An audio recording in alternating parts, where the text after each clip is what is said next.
आज आपण differential equation चॅप्टरमधील next point जो आहे लिनियर डिफरन्शियल इक्वेशन हा पॉईंट सुरू करतोय. हा पॉईंट सिलेबसला आत्ता यावर्षी फक्त नाहीये, ते पण बोर्डा सिलेबसला, पण सीईटी आणि जेईला यामधील एक्झाम्पल किंवा हा पॉईंट हा असणार आहे. ठीक आहे, त्यामुळे आपण हा पॉईंट बघणार आहोत. तुम्ही बोर्डाच्या एक्झामच्या वेळेस तुम्ही जरी हा पॉईंट नाही केलं तरी चालेल, पण सीईटी आणि जेईच्या एक्झामच्या तयारीसाठी तुम्हाला हा पॉईंट करावाच लागेल. ठीक आहे, तर स्टार्टिंगला मिनिंग बघूया आपण डिफरन्शियल इक्वेशन म्हणजे मिनिंग मीन्स डेफिनेशन बघूया. The linear differential equation means the differential equation of the type dy by dx plus py equal to q. dy by dx plus py is equal to q is called as linear differential equation.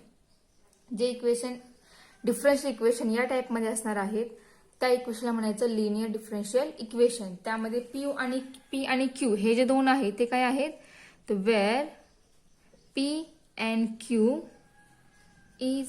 R function of x. हे p आणि q काय असणार आहे, तर एक्सचे function असणार आहेत.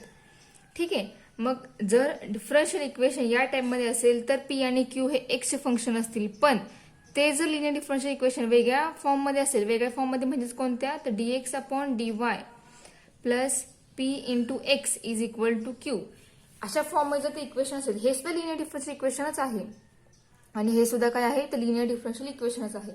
ठीक आहे, फक्त फरक एवढा आहे की हे इक्वेशन यामध्ये पी आणि क्यू जे असणार आहेत ते वायचे फंक्शन असणार आहेत. ठीक आहे, म्हणजे या ठिकाणी where p and q are functions of y, हा फक्त फरक असणार आहे. ठीक आहे, ज्या ठिकाणी पी आणि क्यू हे जे दोन असणार आहेत ते वायचे फंक्शन असणार आहेत आणि फर्स्ट ह्या इक्वेशनमध्ये पी आणि क्यू हे एक्सचे फंक्शन असणार आहेत. ठीक आहे, दोघांसाठी फॉर्म्युले वेगळे आहेत, त्यामुळे तुम्हाला डिफरन्शियल इक्वेशन जर तुमचं या टाइपमध्ये असेल तर त्यासाठी सोल्युशनचा फॉर्म्युला जो आहे सोल्युशनचा तो वेगळा आहे आणि याचा फॉर्म्युला आहे तो वेगळा आहे. जास्त फरक नाही, थोडासा वेगळा आहे. म्हणजे तुम्हाला एक्झाम्पल आपण घेणारच आहोत, दोन्ही टाइपमध्ये एक एक एक्झाम्पल घेणार आहोत, त्यामुळे तुम्हाला दोन्ही टाइपचे एक्झाम्पल्स समजतील, सॉल्व्ह करता येतील. ठीक आहे, फक्त आपण ह्या फर्स्टचा फॉर्म्युला प्रूव्ह करूया आणि त्यानुसार आपण सेकंडचा फॉर्म्युला त्या ठिकाणी लिहूयात. ठीक आहे, तर बघा, जर dy by dx plus p y equal to q या फॉर्ममध्ये लिनियर इक्वेशन तुमचं असेल, डिफरन्शियल इक्वेशन असेल, तर आपण त्याला म्हणणार आहोत लिनियर डिफरन्शियल इक्वेशन. ठीक आहे, आता आपण या ठिकाणी एक इंटिग्रेटिंग फॅक्टर घेणार आहोत. तो फॅक्टर म्हणजेच कोणता आहे, तर I dot F is equal to e raise to integration of P dx हा आपण इंटिग्रेटिंग फॅक्टर घेणार आहोत. तर या फॅक्टरने आपण दोन्ही साईडला काय करणार आहोत, तर मल्टिप्लाय करणार आहोत. तर मल्टिप्लाय करण्यात आपल्याला काय मिळेल, तर बघा e raise to integration of P dx into bracket dy upon dx plus p into y is equal to q into e raise to integration of P dx. काय केलं आपण, दोन्ही साईडला या इंटिग्रेटिंग फॅक्टरने मल्टिप्लाय केलेलं आहे. ठीक आहे, आता हे जे आहे पूर्ण हे म्हणजेच काय आहे, तर d upon dx of y into e raise to integration of P dx याची डेरिव्हेटिव्ह आहे ही. तर बघूया आपण की याची डेरिव्हेटिव्ह ही एवढी येते का. ठीक आहे, तर बघा u into v product to या ठिकाणी येईल, म्हणजे फर्स्ट डेरिव्हेटिव्ह ऑफ फर्स्ट ज्यावेळेला फाइंड करतो आपण त्यावेळेला सेकंड फंक्शन त्या ठिकाणी कॉन्स्टंट असतं, plus second function constant. Second function कोणतं आहे आपल्या या ठिकाणी, तर e raise to integration of p x. Sorry, इथं आपण वायची डेरिव्हेटिव्ह काढली, ई कॉन्स्टंट ठेवला. आता आपण वाय कॉन्स्टंट ठेवून या ईची डेरिव्हेटिव्ह काय येईल, तर पी बरोबर आणि into e raise to integration of P dx ही येणार आहे या e raise to integration of P डीएक्सची डेरिव्हेटिव्ह. ठीक आहे, P integration of P dx आहे म्हणजे हा जो पी आहे तो या ठिकाणी मल्टिप्लाय होईल डिफरन्शियल डेरिव्हेटिव्ह फाइंड करताना. ठीक आहे, आणि हेच आपल्याला काय मिळेल, तर dy by dx plus y into p आणि दोन्ही टर्म मधून e raise to integration of P dx ही टर्म कॉमन निघेल. मग बघा हे जे आहे ते या ठिकाणी आलेलं आहे का. ठीक आहे, म्हणजे आपण काय करणार आहोत, तर पूर्ण या टर्मची व्हॅल्यू जी आहे याबद्दल आपण हे त्या ठिकाणी यूज करणार आहोत. काय यूज करणार, तर बघा d by dx of y into e raise to integration of P dx is equal to काय येणार, q into e raise to integration of P dx. ठीक आहे, आपण याचा यूज केला. बरोबर. आता हा यूज केल्यानंतर आपल्याला मिळालंय काय, तर derivative of y into e raise to integration of P dx is equal to q into e raise to integration of P dx हे मिळालेलं आहे. ठीक आहे. आता डेरिव्हेटिव्ह याची बघा, या स्टेटमेंटवर आपल्याला समजते काय, तर याची डेरिव्हेटिव्ह ही आहे. ठीक आहे, बाय स्टेटमेंट. याची डेरिव्हेटिव्ह खरोखर ही आहे का, तसं नाहीये. तर d by d x of this is equal to this असं आहे. त्यामुळे जर याची डेरिव्हेटिव्ह ही असेल तर आपल्याला त्याचं इंटिग्रेशन डेफिनेशन आपल्याला काय मिळणार आहे, याचे इंटिग्रेशन काय असणार आहे, फक्त हे असणार आहे. म्हणजेच बघा, integration of q into e raise to integration of P dx is equal to y into e raise to integration of P dx हे येणार आहे. बघा, समजलं का. आपण ज्यावेळी ही डेफिनेशन या ठिकाणी यूज केली, याची व्हॅल्यू आपण ही या ठिकाणी पुटअप केली, त्यावेळी आपल्याला स्टेटमेंट असं मिळालं की d by d x of y e raise to p integration of P dx is equal to q into e raise to integration of P dx. म्हणजेच हे दोन्ही इक्वल झाले. याचा अर्थ याची डेरिव्हेटिव्ह ही झाली. बरोबर. मग याची डेरिव्हेटिव्ह ही आहे, तर बाय डेफिनेशन ऑफ इंटिग्रेशन याचे इंटिग्रेशन काय असणार आहे, तर y into e raise to integration of P dx हे असणार आहे. ठीक आहे. मग आता हेच आपण फक्त आपल्या हव्याच्या फॉर्म्युलानुसार लिहूया. तर बघा, आपल्याला y into e raise to integration of P dx is equal to integration of q into e raise to integration of P dx हे असणार आहे. प्लस आता या ठिकाणी इंटिग्रेशन आपण म्हणतो याला, म्हणजे या ठिकाणी इंटिग्रेटिंग कॉन्स्टंट सी, तर त्या ठिकाणी असणार आहे. ठीक आहे, डीएक्स राहिला, इथे एक डीएक्स असणार आहे. हा इंटिग्रेटिंग कॉन्स्टंट त्या ठिकाणी असणार आहे. ठीक आहे. म्हणजे आपला फॉर्म्युला काय झाला, जर आपलं लिनियर डिफरन्शियल इक्वेशन या टाईपमध्ये असेल तर त्यासाठीचं सोल्युशन हे काय असणार आहे, तर y into e raise to integration of P dx is equal to integration of q into e raise to integration of P dx into dx plus c. हे आपलं सोल्युशन झालं जर लिनियर डिफरन्शियल इक्वेशन त्या फॉर्ममध्ये असेल तर. आता हे आपण लक्षात कसं ठेवणार किंवा हे आपण वापरणार कसं, तर बघा, e raise to integration of P dx म्हणजे तो काय आहे, तर इंटिग्रेटिंग फॅक्टर आहे. म्हणजे आपण हा फॉर्म्युला लक्षात ठेवण्यासाठी एक ट्रिक वापरतोय. ते कोणती, तर बघा, y into integrating factor is equal to integration of q into integrating factor into dx plus constant c. हे झालं आपलं सोल्युशन. बरोबर आहे. And where integrating factor is equal to e raise to integration of P dx. मग तुम्ही अशा पद्धतीने लक्षात ठेवा फॉर्म्युला, किंवा डायरेक्ट इंटिग्रेटिंग फॅक्टर पुट करून असा जो आपण आधी फॉर्म्युला फाइंड केला त्यानुसार तुम्ही जरी लक्षात ठेवा तरी चालेल, पण हा फॉर्म्युला तुमचा काय आहे, पाठ असला पाहिजे. ठीक आहे. कारण आपल्या एक्झाममध्ये ज्यावेळेला आपल्याला ह्या टाईपचे एक्झाम्पल आहे त्यावेळेला त्या ठिकाणी मेन्शन केलेलं नसते की हे तुम्हाला कोणत्या मेथडने सॉल्व्ह करायचे. ते तुम्हाला एक्झाम्पल बघून ते एक्झाम्पल कोणत्या मेथडमध्ये बसतंय त्यानुसार तुम्हाला ते एक्झाम्पल सॉल्व्ह करावं लागते. आता आपल्या या चॅप्टरमध्ये कोणत्या मेथड झाल्या, तर आपण होमोजिनियस मेथड बघितलेली आहे. होमोजिनियसच्या आधी आपण एक जनरल सोल्युशन फाइंड करण्यासाठी एक सिंपल मेथड बघितलेली आहे. व्हेरिएबल सेपरेबल फॉर्म आपण त्याची एक्झाम्पल सॉल्व्ह केली. त्यानंतर आपण होमोजिनियसची एक्झाम्पल बघितली. त्यानंतर आपण आता लिनियर डिफरन्शियल इक्वेशन बघतोय. सगळी एक्झाम्पल थोडीशी सिमिलरच आहेत, फक्त थोडासा फरक आहे. कारण हे जे एक्झाम्पल आहे लिनियरचं त्यामध्ये एक्झाम्पल तुमचं या टाईपमध्ये असणार आहे. जर या टाईपमध्ये असेल तरच तुम्हाला ते एक्झाम्पल आता आपण फॉर्म्युला जो प्रूव्ह केला या फॉर्म्युलेनुसार तुम्हाला सॉल्व्ह करता येईल. ठीक आहे. पण जर ते त्या या फॉर्ममध्ये तुमचं दिलेलं एक्झाम्पल नसेल तर तुम्ही त्या ठिकाणी होमोजिनियस आहे का ते चेक करू शकता, किंवा direct variable separable form apply करून सुद्धा एक्झाम्पल सॉल्व्ह करू शकता. ठीक आहे. मग मेथड कोणती एक्झाममध्ये मेन्शन केलेली नसते, त्यामुळे ती आपल्याला ओळखावी लागते. आणि आपल्याला फक्त आन्सर हवं आहे, मग तुम्ही ते कोणत्याही मेथडने आन्सर काढा. जे आन्सर आलेलं आहे ते आन्सर करेक्ट पाहिजे. ठीक आहे. तर बघा, आपण एक फॉर्म्युला तर प्रूव्ह केला. कोणता, जर आपले example are function of x. ठीक आहे. आपण एक तर फॉर्म्युला प्रूव्ह केली. आपलं जर एक्झाम्पल या फॉर्ममध्ये असेल, लिनियर डिफरन्शियल इक्वेशन जर आपल्या या फॉर्ममध्ये असेल तर आपल्याला फॉर्म्युला काय मिळाला, तर y into integrating factor is equal to integration of q into integrating factor into dx plus c, where integrating factor is equal to e raise to integration of p dx. ठीक आहे. आता हे असं असेल तर सोल्युशन हे असं असणार आहे. ठीक आहे. पण ते जर linear differential equation dx upon dy या फॉर्ममध्ये जर असेल plus p x is equal to q जर या फॉर्ममध्ये असेल तर सोल्युशन कसं असणार आहे. Solution implies x into integrating factor is equal integration of q into integrating factor into dy plus c where integrating factor is equal to e raise to integration of p dy. dy का तर आपला p आणि q हा जो आहे तो y चा function असणार आहे. बरोबर. त्यामुळे याला आपण विथ रिस्पेक्ट टू y ने इंटिग्रेट करणार. कधी जर linear differential equation dx upon dy plus p into x plus Q या फॉर्म मध्ये असेल तर. ठीक आहे. मग तुमच्या दोन्ही फॉर्म्युले लक्षात आले असतीलच. ठीक आहे. दोन्हीमध्ये फरक आहे तुम्हाला समजेलच. आता आपण याच्यावर म्हणजे हे जे फॉर्म्युले हे ऍक्च्युली अप्लाय करायचे कसे ते आता बघूयात. ते आपला नेक्स्ट आहे तो आहे 6.5 त्यामध्ये या टाईपचे एक्झाम्पल्स आहेत. 6.5 एकदा सुरू करूया. त्यामधले क्वेश्चन फर्स्ट आहे solve the following differential equations.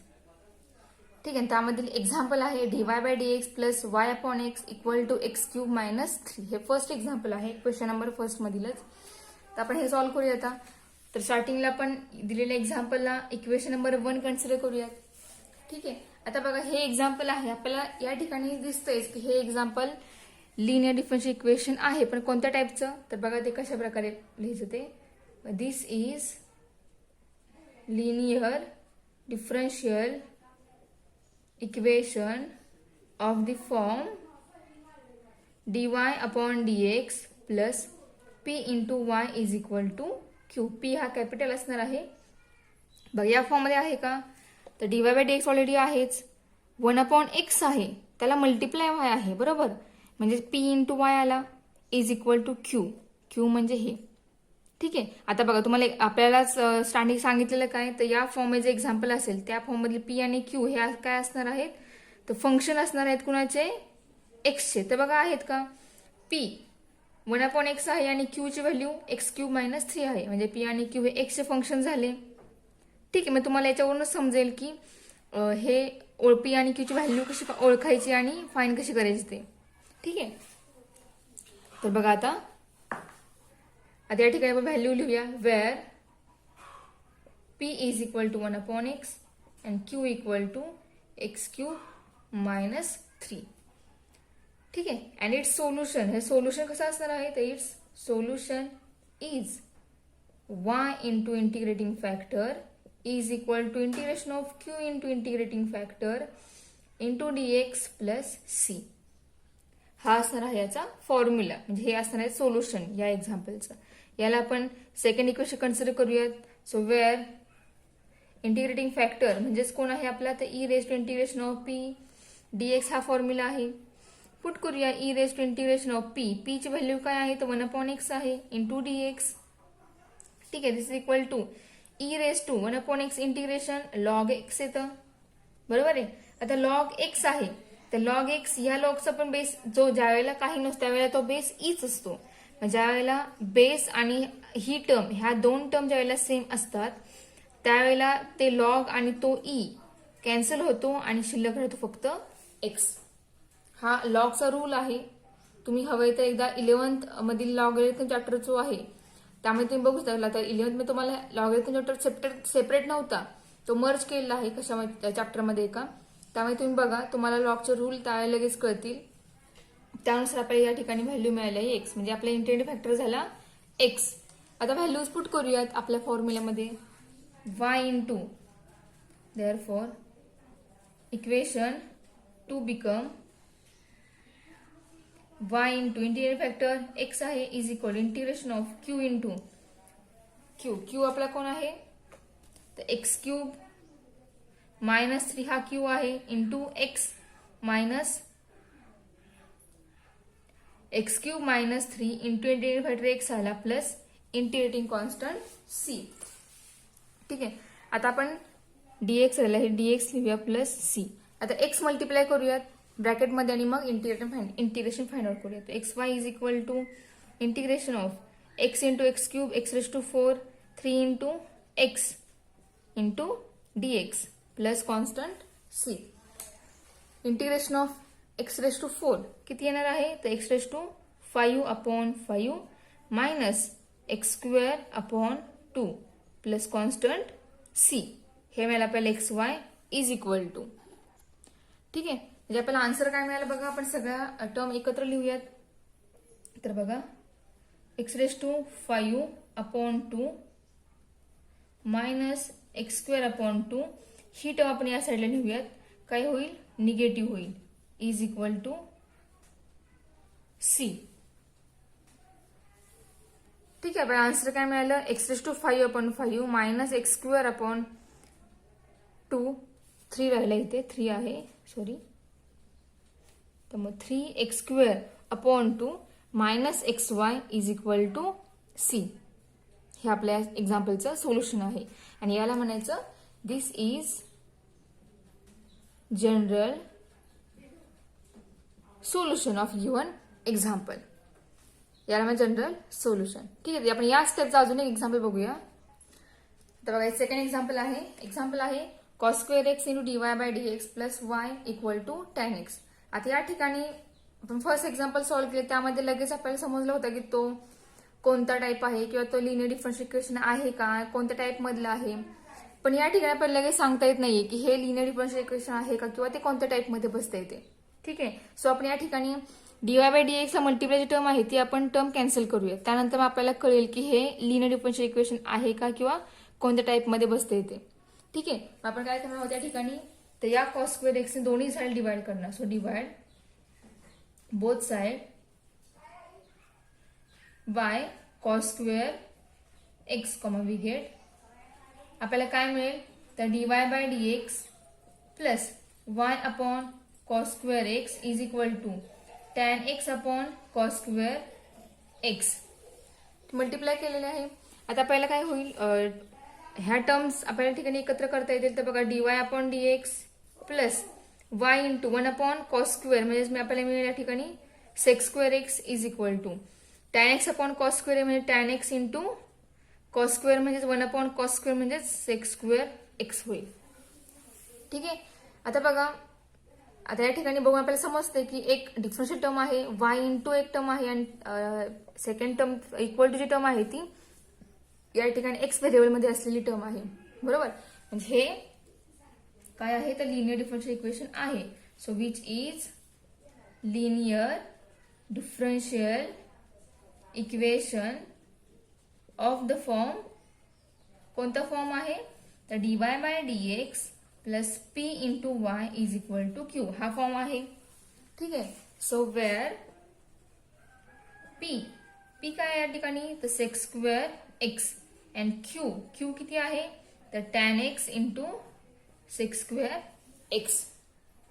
ठीक आहे, आता काय करायचं आपल्याला इंटिग्रेटिंग फॅक्टर फाइंड करायचा आहे तो फाइंड करूया. So therefore integrating factor is equal to e raise to integration of p dx is equal to e raised to integration of p means sec square x, integration of sec square x is tan x, so e raised to tan x is our integrating factor. ठीक है, therefore the solution of given equation is therefore the solution of the given equation is काय असणार आहे इथे तर y into integrating factor is equal to integration of q into integrating factor into dx plus C.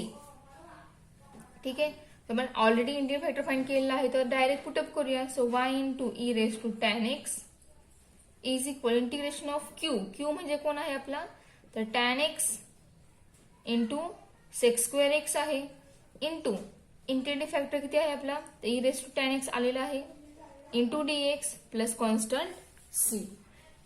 काय केलं आपण फक्त values put up केले आहेत या ठिकाणी. ठीक आहे, आता हे थोडंसं वेगळं एक्झाम्पल आहे.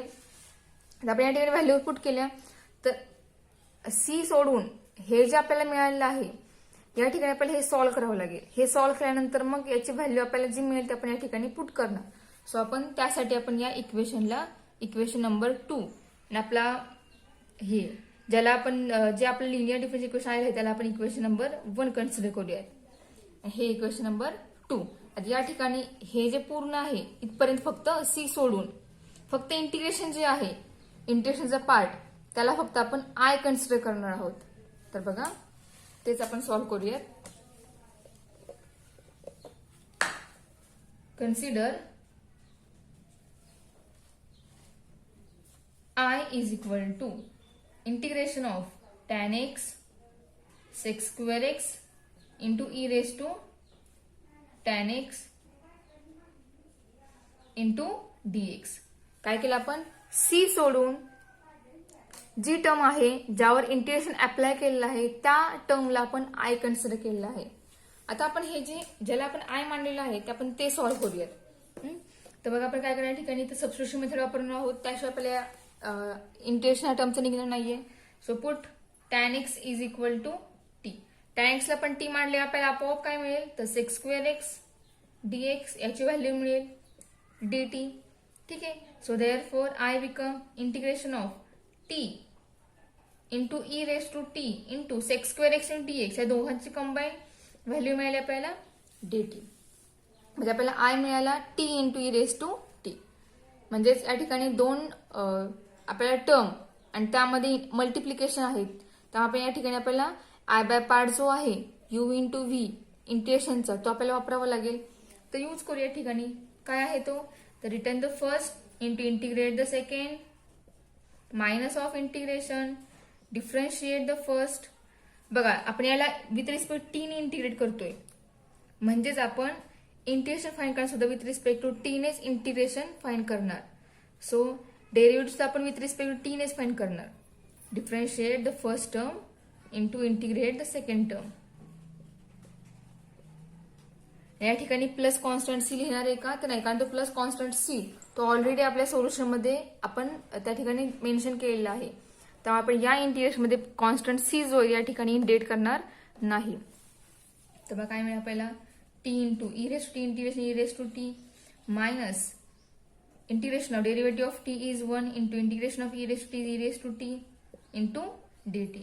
So t into e raised to t minus integration of e raised to t into dt. So I equal to t into e raised to t minus integration of e raised to t is e raised to t.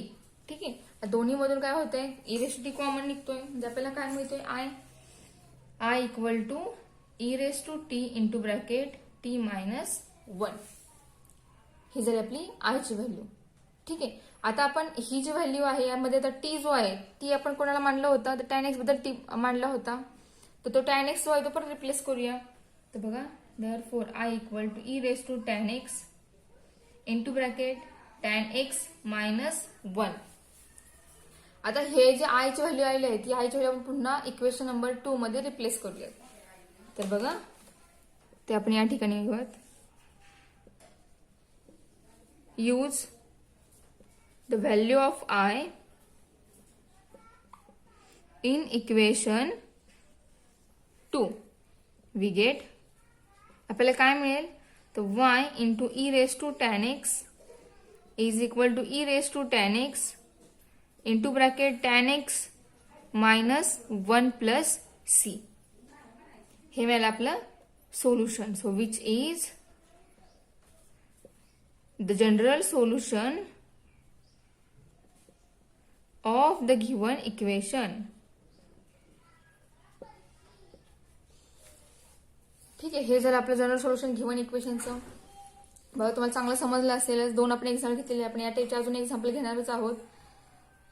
तर आपण या टाईपचे same examples आपण next लेक्चरला घेऊया. आजच्या लेक्चरला आपण फक्त एवढा जो पार्ट घेतला आहे तो पार्ट तुम्ही चांगला करा. नेक्स्ट लेक्चर आपण यावर डिपेंड असे अजून एक्झाम्पल घेऊया.